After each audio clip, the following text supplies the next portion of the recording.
성경을 보면 여러 곳에서 아브라함과 이삭과 야곱의 하나님이라고 기록하고 있습니다. 아브라함과 이삭과 야곱의 하나님. 출애굽기 4장에 보면 이렇게 말씀합니다. 주님께서 말씀하셨다. 네가 이렇게 해서 이적을 보여주면 주 너의 조상의 하나님 곧 아브라함의 하나님, 이삭의 하나님, 야곱의 하나님이 너에게 나타난 것을 믿을 것이다. 마태복음 22장에는 하나님께서는 나는 아브라함의 하나님이요 이삭의 하나님이요 야곱의 하나님이다 하고 말씀하셨다. 사도행전 3장에는 아브라함의 하나님과 이삭의 하나님과 야곱의 하나님 곧 우리 조상의 하나님께서 자기의 종 예수를 영광스럽게 하셨습니다 라고까지 기록하고 있습니다. 자, 그렇다면 아브라함과 이삭과 야곱의 하나님이란 말이 담고 있는 뜻은 무엇일까요? 왜 아브라함과 이삭과 야곱의 하나님이라고 얘기했을까요? 그것은요, 아브라함이 가졌던 하나님께 대한 신앙이 대를 이어 전해졌다라는 뜻입니다. 아브라함에서 이삭으로, 이삭에서 야곱으로, 그리고 야곱에서 요셉으로까지 이어지죠. 하나님에 대한 신앙은 대를 이어서 전해져야 한다라는 뜻이기도 합니다. 바로 오늘 제목과 같이 신앙의 대물림이 필요하다라는 겁니다. 여러분들 아시다시피 아브라함은 신앙의 1세대였습니다. 이민 1세대이기도 하지만 신앙의 1세대였습니다. 아브라함의 아버지 데라는 열렬한 우상 숭배자였습니다. 여호수아서 4장에 보면 그의 아버지에 대한 이야기가 딱 한 군데 나오는데, 옛날에 아브라함과 나홀의 아비 데라를 비롯한 너희 조상은 유프라데스 강 건너에 살면서 다른 신들을 섬겼다라는 표현이 나옵니다. 그리고 성경에 기록되어 있지는 않지만 탈무드에는 아브라함의 아버지가 우상 장사를 했다, 우상을 만들어 팔던 사람이었다라고 그렇게 기록이 되어 있기도 합니다. 그 당시 가정 안에서 아버지의 권한이 강행했던 사회적인 배경을 고려한다면 아브라함은 아버지로부터 우상 숭배를 분명히 강요받았을 겁니다. 그러나 아브라함은 여호와만이 참 하나님이심을 깨닫고서 하나님만을 믿고 섬기는 신앙을 갖게 됩니다. 신앙 1세대로서 참 위대한 결단을 하게 됩니다. 여러분들도 아마 신앙 1세대이신 분들이 계실 겁니다. 저는 이제 할머니 때부터 믿었으니까 3세대라고 할 수 있겠지만, 여러분들 중에서는 그런 결단을 통해서 처음으로, 우리 부모 세대는 믿지 않았지만 나부터 믿기 시작하신 분들 계실 텐데, 그런 위대한 결단들을 하시고 믿기 시작하셨을 겁니다.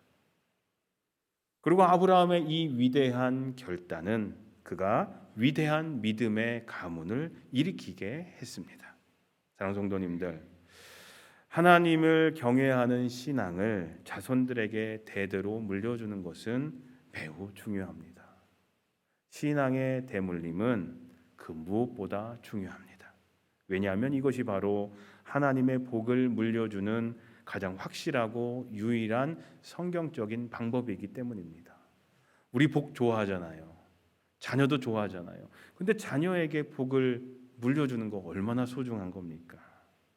하나님을 경외하는 신앙, 그것이, 그 신앙을 심어주는 것이 바로 하나님께 복받을 수 있는 기회를 제공해 주는 거라는 거죠.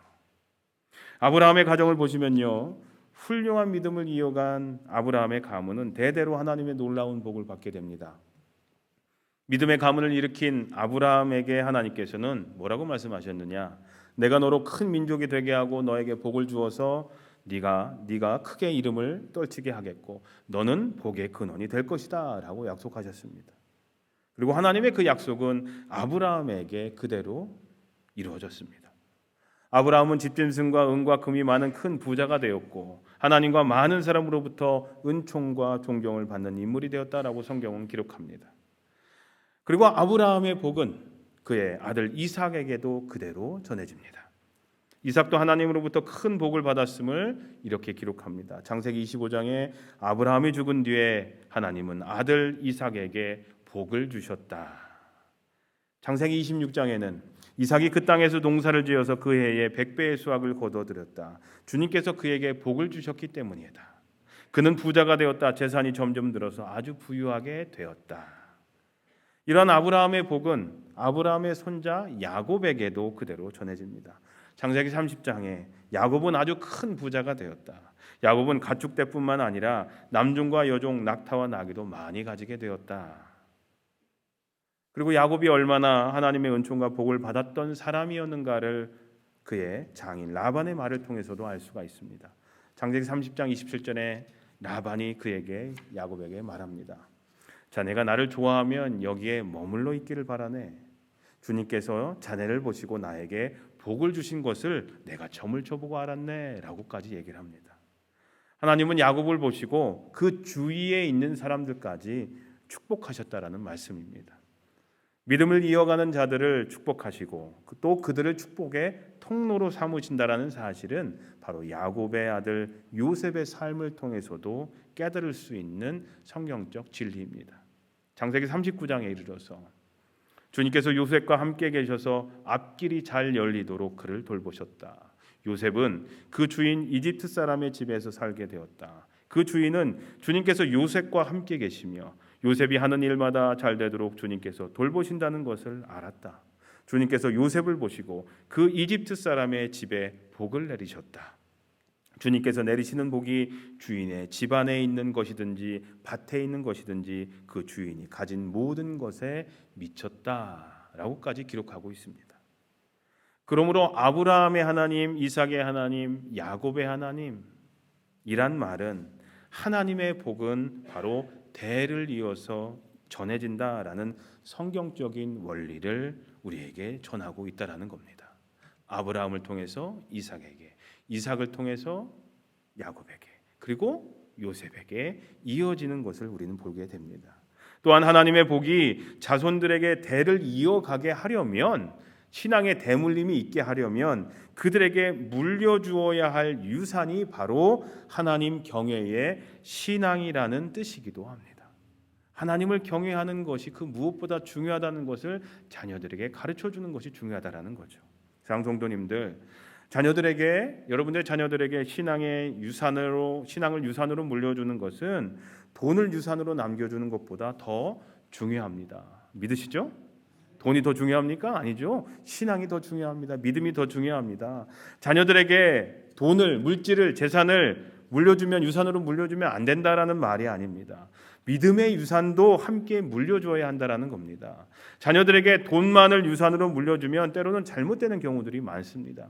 항상 사람과의 관계 속에서 돈이 끼면 문제가 생기는 경우들 다 경험해 보셨잖아요. 돈이 중간에 끼면 다 문제가 생깁니다. 자녀들에게 돈만을 유산으로 물려주면 때로는 잘못되는 경우들이 참 많은 것을 우리도 보게 돼요. 그러나 자녀들에게 귀한 신앙의 유산을 물려주면 하나님께서 그들의 장래를 책임져 주십니다. 돈이 우리들의 자녀의 장래를 책임져 주는 것이 아니라 하나님이 책임져 주시게끔 해야 된다는 거죠. 그렇다면 우리는 어떻게 우리 자녀들에게 믿음의 유산을 잘 물려줄 수 있을까요? 이 신앙을 물려줄 수 있을까요? 첫째로, 자녀들에게 믿음의 유산을 물려주려면 먼저 우리에게 물려줄 만한 신앙이 있어야 합니다. 물려줄 만한 신앙이 있어야 돼요.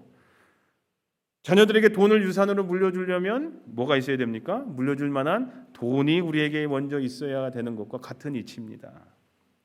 나는 믿음이 부족하지만 우리 자녀들은 신앙생활을 잘하기를 원합니다 라고 가끔 말하시는 분들이 있어요. 나는 믿음이 아직은 별로지만 약하지만 우리 자녀들만큼은 신앙생활 잘하기를 원합니다. 물론 절대로 불가능한 이야기는 아닙니다. 그런 경우들도 있습니다. 하지만 그리 쉬운 것이 아님을 우리는 잘 압니다. 가장 일반적이고 바람직한 것은 먼저 부모가 신앙생활에 좋은 본을 자녀들에게 보여주는 겁니다. 그것만한 것이 없다라는 거죠. 아브라함은 하나님의 말씀에 순종해서 자기의 고향을 떠납니다. 그것은 옛 생활을 과감히 버렸다라는 뜻입니다.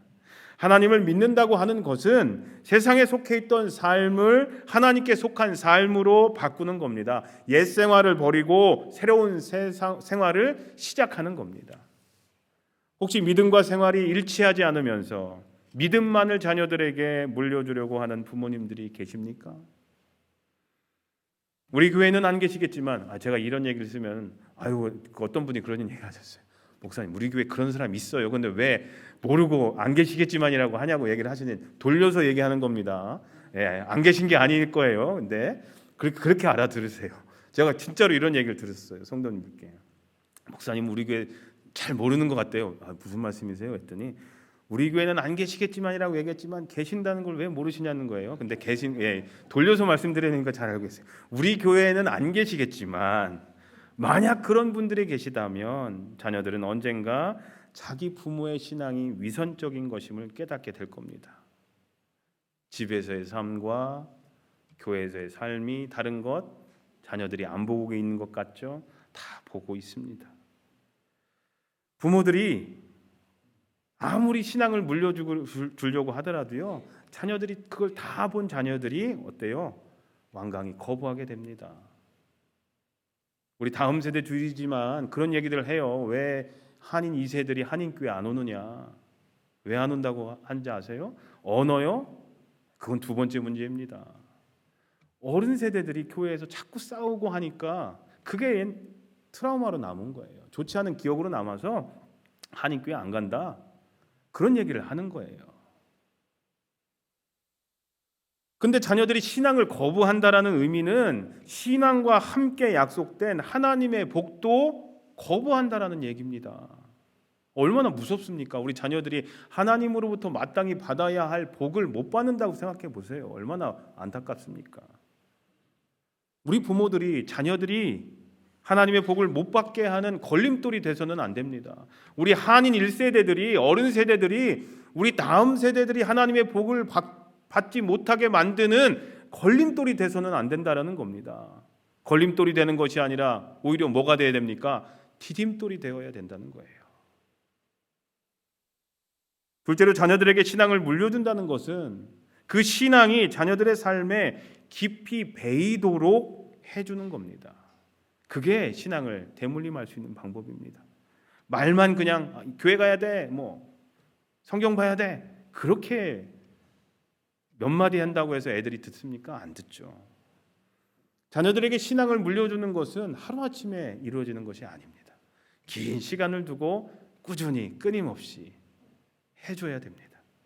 돈은 한순간에 물려줄 수 있습니다. 떡하니, 자, 내 어카운트에 있던 거 다 너한테 줄게, 이 집 너한테 줄게 하면 끝납니다. 한순간에 이루어집니다. 그러나 신앙은 그렇게 전해지는 것이 아닙니다. 꾸준한 노력이 있어야 됩니다. 시간과 정성을 쏟아야 됩니다. 성경은 자녀들에게 신앙을 전해주는 방법을 이렇게 얘기합니다. 신명기 6장에 우리가 잘 알고 있는 쉐마의 말씀이에요. 내가 오늘 당신들에게 명하는 이 말씀을 자녀들에게 부지런히 가르치며 집에 앉았을 때든지 길을 갈 때든지 누워 있을 때든지 일어났을 때든지 언제든지 가르치십시오. 교회에서만 가르치라고 한 게 아니에요. 언제든지 가르치래요. 또 당신들은 그것을 손에 메어 표로 삼고 이마에 붙여 기호로 삼으십시오. 집 문설주와 대문에도 써서 붙이십시오.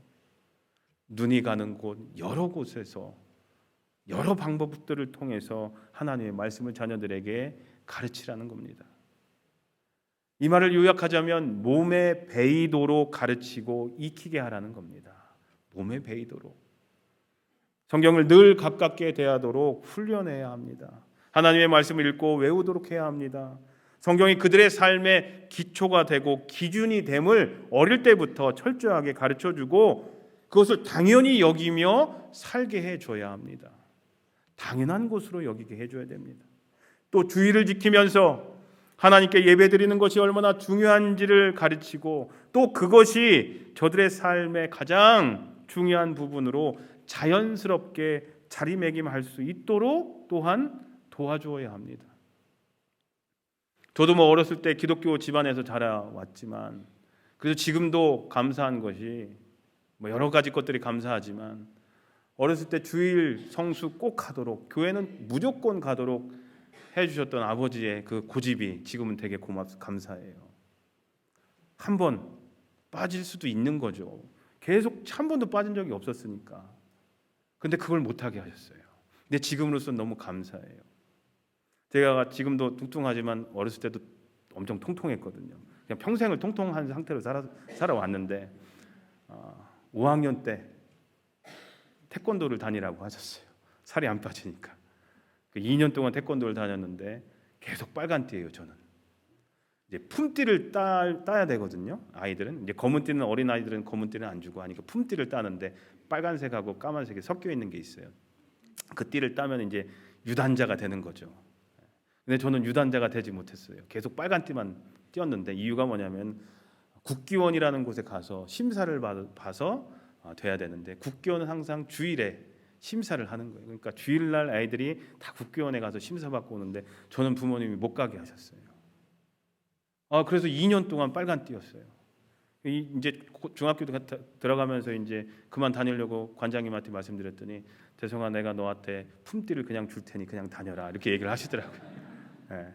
근데 이제 그만두고 말았는데 계속 빨간띠였다가 나중에 검은띠를 땄어요. 군대 가가지고 땄는데 그때 이제 소원을 이뤘죠. 따고 싶었던 검은띠를 처음 딴 게 된 거죠. 근데 지금 생각해도 부모님의 그 고집이 저에게는 상당히 좋은 영향력을 끼쳤어요. 주일을 성수는 무조건 해야 된다라는. 아브라함은 어디를 가든지 제단을 쌓고 하나님께 경배를 드렸다라고 성경은 기록합니다. 이것은 예배의 생활화를 의미합니다. 어디를 가든지 하나님께 제단을 쌓았던 이 아브라함의 믿음은 그의 아들 이삭도 본받았고 그의 손자 야곱도 본받았던 신앙의 모습이었습니다. 성경을 보시면요, 이 사람들이 다 가는 곳마다 제단을 쌓아서 하나님께 제사를 지냈다라고 계속적으로 나옵니다. 예배의 생활화. 하나님께 대한 순종과 헌신의 삶도 마찬가지였습니다. 아브라함은 그러한 신앙의 본을 자녀들에게 보여주었고 또 전해줬습니다. 어디를 가든지 하나님께 예배하고 하나님의 말씀에 절대 복종하면서 하나님을 향한 헌신을 아끼지 않았던 이 아브라함의 믿음은 그 집안의 귀한 신앙의 전통이 되었고 그것으로 인하여 아브라함의 가문은 대대로 하나님의 귀한 은총과 복을 받게 된 겁니다. 히브리서 11장을 소위 믿음장이라고 얘기를 하죠. 많은 믿음의 위인들이 소개되고 있지만 그들의 공통점은 바로 불가능을 가능케 했고 인간의 상상력을 초월한 결과를 이룩했다라는 거예요. 믿음을 통해서. 그 원동력이 바로 믿음이었다라고 히브리서 11장은 얘기를 합니다. 그 중에 나오는 소개된 사람 중에 한 명 우리가 잘 알고 있는 모세가 있습니다. 이스라엘의 개국공신이라고 얘기할 수 있는 사람이죠. 모세의 삶을 우리가 잘 알고 있듯이 모세의 삶 곳곳에 하나님의 섭리가 있었습니다. 우연이 아니었고 다 하나님의 계획 가운데 그의 인생이 그렇게 흘러갔습니다. 3세 이하의 사내 아이를 죽이라는 애굽 왕의 명령으로 모세 역시 죽을 위기에 처했지만 그의 어머니 요게벳은 갈대 상자에 모세를 담아서 강가에 띄웁니다. 그리고 그의 누이를 통해서 어떻게 되는지 알아보도록 하죠. 결국 바로의 딸에게 발견이 되고 그의 누이는 유모로 자기 모세의 어머니를 소개하기에 이릅니다. 그리고 장성할 때까지 양육하게 합니다. 모세의 어머니 요게벳은 유모로서 모세에게 뭘 가르쳤을까요? 잘만 키우면 애굽의 왕자로서 잘 살 수도 있었겠지만 요게벳은 하나님의 섭리와 동족을 사랑하게 하는 마음, 바로 민족혼을 그에게 심어줬습니다. 이로 인해 모세는 온갖 시험과 난관을 이기고 이스라엘 민족을 출애굽시키기에 이르게 되는 거죠. 어떤 신학자는 부모가 자녀에게 물려주어야 할 세 가지의 유산에 대해서 얘기를 합니다. 기독교적인 신앙의 바탕에서 이 세 가지를 줘야 되는데, 첫째는 기쁜 기억의 유산을 물려줘야 된다는 겁니다. 기쁜 기억들. 두 번째는요, 좋은 습관의 유산을 물려주라는 겁니다. 그리고 세 번째는 높은 이상과 고귀한 인생의 목표를 물려줘야 된다는 겁니다. 좋은 기억, 좋은 습관을 물려줄 뿐만 아니라 고귀한 인생의 목표를 삼으라고. 너는 하나님의 영광을 위해서 무슨 일이든 하나님의 영광을 위해서 살아야 돼 라고 얘기를 해줘야지, 돈을 많이 벌어서 아빠 귀한 차 사줘, 뭐 좋은 차 사줘, 좋은 집 하나씩 해줘, 이것이 인생의 목표로 가리켜서는 안 된다라는 겁니다. 장성도님들, 여러분의 가정이 위대한 믿음의 가문으로서 하나님의 복을 대대로 받기를 원하십니까? 아멘이십니까? 복 싫어하는 사람이 어디 있겠어요? 다 복 받으면 좋죠, 내 자녀들이. 그렇다면 예배 생활에 철저하시고 하나님께 순종하는 생활에 여러분들 스스로가 먼저 철저하시길 바랍니다. 그러면요, 자녀들이 그걸 볼 겁니다. 그리고 그것이 여러분 집안의 신앙의 전통이 되어서 그러한 귀한 신앙의 모습들로 인해서 하나님으로부터 여러분들의 가정이 대대로 복을 받게 될 줄로 믿습니다. 혹시 여러분의 가정이 이미 귀한 신앙을 대대로 이어오고 있습니까? 내가 신앙 1세대가 아니라 2세대, 3세대이신 분들이 계실 겁니다. 신앙의 대물림이 지속적으로 되고 있는 집안들이, 가정들이 있으실 겁니다. 너무나 귀한 일입니다. 계속해서 그 귀한 믿음을 자손들에게 이어가시는 신앙의 명문 가정이 되시기를 바랍니다. 그리고 그 신앙을 통하여 약속된 하나님의 복도 대대로 아브라함과 이삭과 야곱과 요셉에게 이어졌던 그 하나님의 복이 여러분들 가정에도 계속 이어지기를 간절히 소원합니다. 혹시 여러분들 중에 아브라함과 같이 믿음의 1세대이신 분들이 계십니까? 이건 역시 너무나 귀한 일입니다. 아브라함이 고향을 떠나서 이민 생활을 한 1세대요, 동시에 믿음의 1세대였음을 기억하시길 바랍니다. 아브라함처럼 위대한 신앙을 갖고 또 그 신앙을 자손들에게 전해주시길 바랍니다. 그러면 아브라함이 먼저 복을 받았듯이 우리 자신이 하나님의 놀라운 복을 먼저 받게 될 겁니다. 또한 아브라함의 복이 자손들에게 이어졌듯이 하나님의 복이 우리 자손들에게도 계속해서 이어지게 될 줄로 믿습니다. 출애굽기 20장에 보면 나를 사랑하고 나의 계명을 지키는 사람에게는 천대에 이르기까지 한결같은 사랑을 베푼다라고 말씀하고 있습니다. 이것이 성경이 가르치는 축복의 원리요 하나님의 약속인 줄로 믿습니다. 마지막으로 성도님들께 한마디 부탁을 드리면서 오늘 말씀을 마치려고 합니다.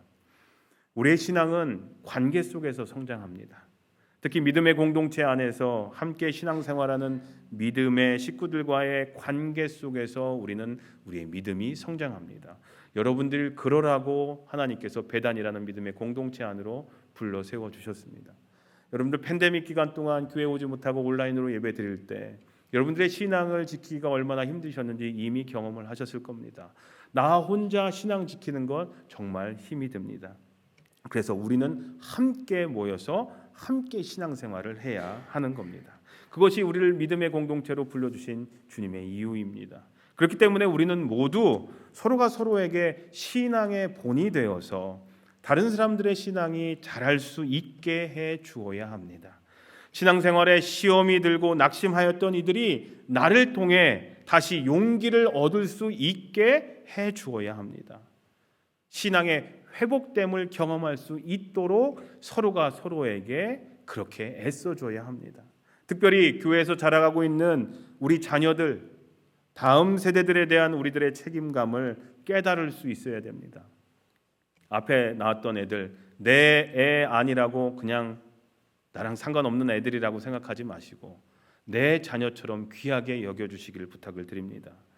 이들이 앞으로 교회와 이 세상을 이끌 훌륭한 일꾼들이 되게 하려면 어른 세대들은 신앙의 본을 보이면서 저들의 영적 후원자들이 돼 주어야 합니다.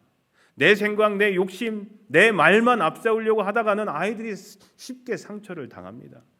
그렇게 상처받지 않기를 원합니다.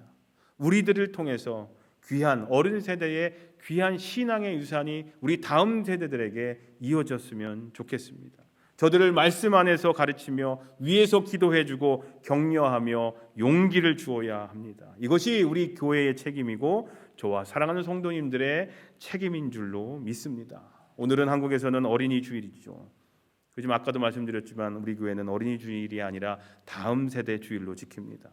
어린이뿐만 아니라 중고등부 그리고 청년부를 포함한 우리 다음 세대들의 중요성을 한번 생각해 보기 위함입니다. 사랑하는 성도님들, 우리 교회에 아주 어린 아이부터 해서 한국에 간 미소나 우리 그리고 커서는 우리 청년부까지 총 28명의 아이들이 있습니다. 이 아이들이 이 배단이라는 믿음의 신앙 공동체 안에서 자라나는 믿음의 자녀들로 잘 성장할 수 있도록 많은 기도와 관심을 부탁을 드립니다. 그리고 이 자리에 지금 함께 있지는 않지만 예배 후에 여러분들 식사하시면서 가시면서 주변에 보이는 아이들을 보셨을 때 우리 아이들에게 이렇게 말씀해 주셨으면 좋겠습니다. 너희들 축복한다. 우리 아줌마가, 아저씨가 너희들을 축복한다. 너희들을 위해 기도해 줄게. 너희들을 더 사랑해 줄게. 아껴 줄게. 잘 자라다오. 그렇게 한마디씩 우리 아이들에게 해 주셨으면 좋겠습니다. 아까도 하셨지만, 아까는 단체로 했지만, 지나가는 아이들 붙잡고 얘야, 널 내가 사랑한다. 정말로 너를 위해서 내가 기도해 주겠다 하고 그냥 가는 거 막 억지로 붙잡고 그런 게 아니라 자연스럽게 아이들에게 그렇게 얘기해 주십시오. 그러면요, 아이들이요, 뭐 그냥 네 하고 그냥 지나갈 수도 있겠지만 그게 아무것도 아닌 게 아니에요. 아이들의 가슴 속에 분명히 남게 될 겁니다. 그리고 그 아이들에게 정말로 힘이 될 거라고 믿습니다. 사랑하는 성도님들, 우리 어른 세대가 경험한 하나님의 은총과 은혜가 우리 자녀들에게, 우리 다음 세대들에게 대물림이 되기를 주님의 이름으로 간절히 소원하며 기도합니다. 기도하겠습니다. 하나님, 우리 자녀들에게 참된 신앙의 유산을 물려줄 수 있는 부모들이 되게 해 주시옵소서. 특별히 다음 세대인 우리의 자녀들에게 좋은 신앙의 본, 영적인 믿음의 후원자들이 모두가 다 되게 해 주시옵소서. 우리에게 허락하신 아이들을 더욱더 사랑하겠습니다. 축복하겠습니다. 기도하겠습니다. 우리 교회의 다음 세대들을 통하여 하나님의 놀라우신 역사가 일어나게 해 주시옵소서. 또한 특별히 다음 세대들을 책임지고 있는 전도사님들과 선생님들에게도 하나님 함께해 주셔서 저들의 신앙을 통해서, 저들의 가르침을 통해서 우리 아이들이 정말로 믿음 안에서 온전히 자라날 수 있는 놀라운 역사가 일어나게 해 주시옵소서. 감사드리며 예수님의 이름으로 기도합니다. 아멘. 이 시간에 우리 사랑 속회에서